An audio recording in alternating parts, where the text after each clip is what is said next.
எல்லாருக்கும் வணக்கம். Welcome to என்னுடைய சமையல். நாம் இன்றைக்கு ராகி புட்டு, ராகி உப்புமா நம்ம ரெண்டுமே செய்ய போகிறோம். இந்த மாவை ஸ்டோர் பண்ணி வைக்கணும் அப்படின்னா உங்களுக்கு நீங்கள் கொஞ்சம் வறுத்துட்டு வைக்கலாம் நல்லா, அல்லது வெயிலில் நல்லா கொஞ்சம் காய போட்டும் வைக்கலாம். அப்படி இல்லை அப்படின்னா, இப்போ நீங்கள் சின்ன ஃபேமிலி அப்படின்னா பேக்கெட்டில் வாங்கிட்டு வரீங்க அப்படின்னா அதை என்ன பண்ணுங்கள், கொஞ்சம் யூஸ் பண்ணிட்டேங்கன்னா மீதத்தை அப்படியே பேக் பண்ணி ஃப்ரீசரில் வைக்கலாம்.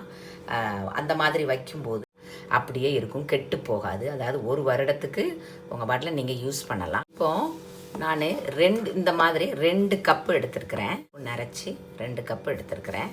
இப்போ நம்ம இதை வறுத்து எடுத்துக்கிடுவோம். மீடியம் தீ வச்சுக்கோங்க. இப்போது நம்ம இதை வறுத்து எடுப்போம். கொஞ்சம் வாசனை வரும் வர இதை நீங்கள் வறுத்து எடுத்துக்கிடணும்.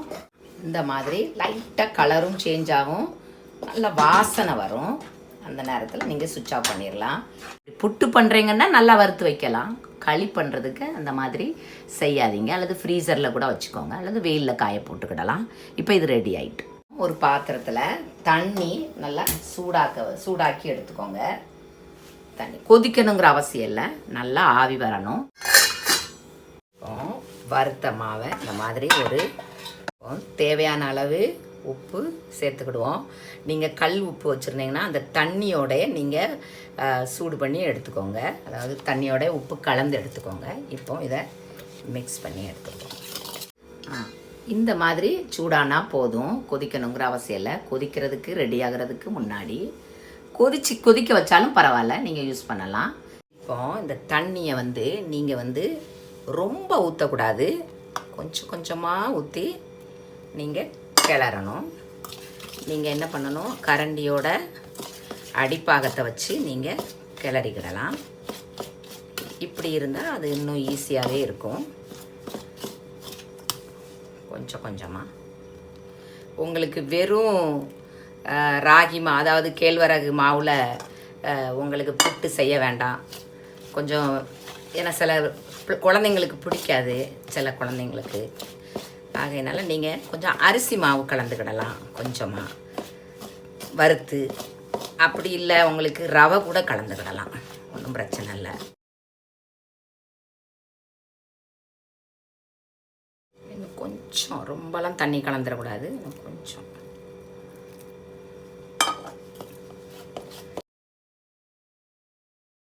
இப்போ உங்களுக்கு இப்போ நான் குழல் வச்சுருக்கிறேன், குழலில் புட்டு பண்ணலாம்.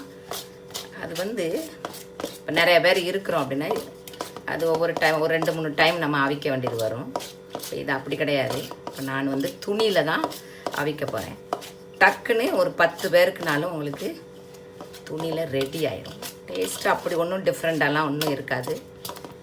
துணியிலையும் டேஸ்ட்டாக தான் இருக்கும், குழலில் ஒரு ஷேப் கொடுக்கும், அவ்வளவுதான். இப்போ இந்த மாதிரி இருக்கணும். இப்படி இந்த மாதிரி உதிரி இந்த மாதிரி இருக்கும். இப்போ ரெடி ஆகிட்டு இவ்வளவு தண்ணி எனக்கு மீதமாயிட்டு 1 கப் தண்ணி நான் யூஸ் பண்ணியிருப்பேன்.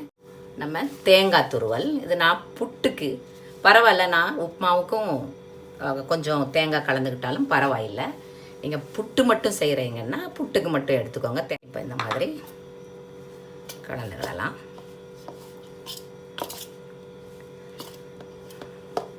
புட்டு மட்டும் செய்கிறீங்கன்னா இலாய்ச்சி பவுடர் நீங்கள் இப்போவே கலந்துக்கிடலாம். நான் உப்புமாவும் செய்கிறதுனால நான் இலாய்ச்சி பவுடர் அப்புறமா கலந்துக்கிறேன். இந்த மாதிரி பவுலோ அல்லது பிளேட்டோ எடுத்துக்கோங்க. இப்போ நான் வெள்ளை துணியை தண்ணியில் நனைச்சிருக்கேன், நல்லா நனைச்சிட்டு பிழிஞ்சிக்கோங்க இந்த மாதிரி, அல்லது பிளேட் எடுத்துக்கோங்க, இந்த மாதிரி வச்சுக்கோங்க. இப்போது இந்த கலவையை, இந்த மாவை மாதிரி இதை இந்த மாதிரி லூஸாக, கெட்டெல்லாம் வேண்டாம், ரெடி ஆகி வச்சுருங்க. நான் இட்லி பாத்திரத்தில் தண்ணி கொதிக்கணும். இட்லி தட்டு, ஒரு மிடில் உள்ள தட்டு நான் வச்சுருக்கேன். புட்டு மாவை இந்த மாதிரி லூஸாக பிடிச்சி நீங்கள் இதில் லூஸாகவே வச்சிடணும். நீங்கள் கெட்டவோ எதுவுமே செய்ய வேண்டாம், அப்படி லூஸாக விட்டுறணும். இப்போ இது 5 to 7 மினிட்ஸ், 10 நிமிஷத்துக்குள்ளே இது வெந்துடும். 7 மினிட்ஸில் வெந்துடும். இந்த மாதிரி கவர் பண்ணிடுங்க. இப்போ 7 நிமிஷத்துக்கு அதிகமாகவே ஆயிட்டு பார்ப்போம். நல்லா வாசனை வரும், வெளியில் கூடி ஆவியெல்லாம் வரும். அந்த மாதிரி தண்ணி வடிய ஆரம்பிச்சிரும். இப்போ கலர் மாறி இருக்கும் பாருங்கள். கலர் மாறிட்டா இந்த மாதிரி இருந்தால் வெந்துட்டுன்னு அர்த்தம். நல்லா உதிரியாக இருக்கும்போது சுவிட்ச் ஆஃப் பண்ணிவிட்டு நல்லா துணி எல்லாமே சேர்த்து வச்சுக்கிடணும். சேர்த்து வச்சுட்டு கையில் நீங்கள் துணி வச்சுக்கிடணும். அப்படி இல்லைன்னா க்ளவுஸ் போட்டுக்கிடலாம். இப்படி பாத்திரத்தை கையில் வச்சுக்கிட்டு இந்த மாதிரி, ஏன்னா சிலருக்கு டக்குன்னு சுட்டுரும், ஆவி அடிச்சிரும். இந்த மாதிரி எடுத்துடணும். பாருங்கள், நல்லா வெந்துட்டு இப்படி இருக்கும். இப்போ நம்ம இதே பாத்திரத்தில் இப்படி போட்டுடலாம். இந்த மாதிரி இதெல்லாம் ஈஸியாக அந்த மாதிரி செய்யும்போது வந்துடும் பாருங்கள். இந்த ஸ்டேஜில் நம்ம உப்புமாவுக்கு எடுத்து வச்சுருவோம். இப்போ சீனி இந்த ஸ்டேஜில், இப்போ நல்லா சூடாக இருக்குல்ல, அந்த ஸ்டேஜில் சீனி உங்களுக்கு எவ்வளோ தேவையோ அதன் பிரகாரம் நீங்கள் சீனி கலந்துக்கோங்க. உங்களுக்கு வெல்லம் வேணும்னா வெல்லம் கலந்துக்கிடலாம். இப்போ இலாய்ச்சி பவுடர் கொஞ்சமாக நான் நிறைய எடுத்து வச்சுருக்கிறேன். கொஞ்சம் எக்ஸ்ட்ரா தேங்காய் துருவல் மிக்ஸ் பண்ணி கொஞ்சம் நேரத்துக்கு மூடி வச்சுருங்க. அப்போ என்ன ஆகும், இந்த சீனி நல்லா அதில் மெல்ட் ஆகிடும். ஏன்னா அப்படி சர்வ் பண்ணால் என்ன ஆகும், அந்த குழந்தைங்க வாயில் கடிபடும், பிடிக்காது சிலருக்கு. இப்போ இதை கவர் பண்ணி ஒரு 5 நிமிஷத்துக்கு வச்சுருவோம். கவர் பண்ணி ஒரு 5 மினிட்ஸ்க்கு வச்சுருவோம். அதுக்கப்புறம் சர்வ் பண்ணலாம். நம்ம உப்புமா செய்ய போகிறோம். ஸ்டவ்வை ஆன் பண்ணிக்கோங்க. கொஞ்சமாக எண்ணெய், ரொம்ப எண்ணெய் அவசியம் கிடையாது, கொஞ்சமாக எண்ணெய் சுட்டதும் கடுகு வெடிக்க ஆரம்பித்ததும் கொஞ்சம் உளுந்தம்பருப்பு,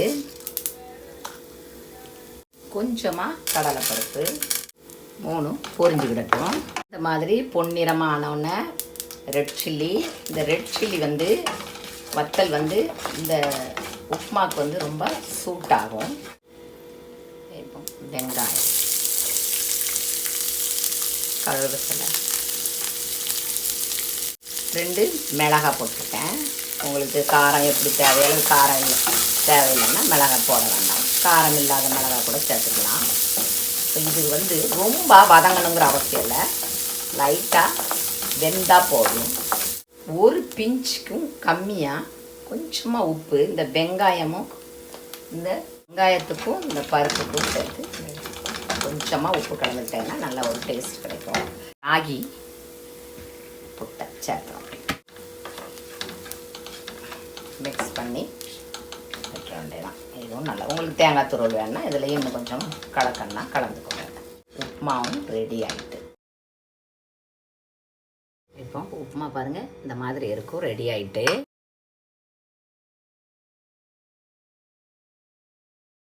இப்போ நான் சர்வ் பண்ணிட்டேன். உப்புமா இந்த மாதிரி ரெடி ஆகிட்டு. இப்போ நீங்கள் புட்டுக்கு நான் ஸ்லைஸ் பனானா வச்சுருக்கிறேன். கொஞ்சம் பால் சூடை பண்ணி, கொஞ்சம் வெதுவெதுப்பாக இருக்கிற பால் அல்லது ஆறின பால் கூட நீங்கள் கலந்துக்கிடலாம். இது வரைக்கும் பார்த்ததுக்கு ரொம்ப ரொம்ப நன்றி. ப்ளீஸ் சப்ஸ்கிரைப் பண்ணுங்கள். தேங்க்யூ ஸோ மச் ஃபார் வாட்சிங். தேங்க்யூ.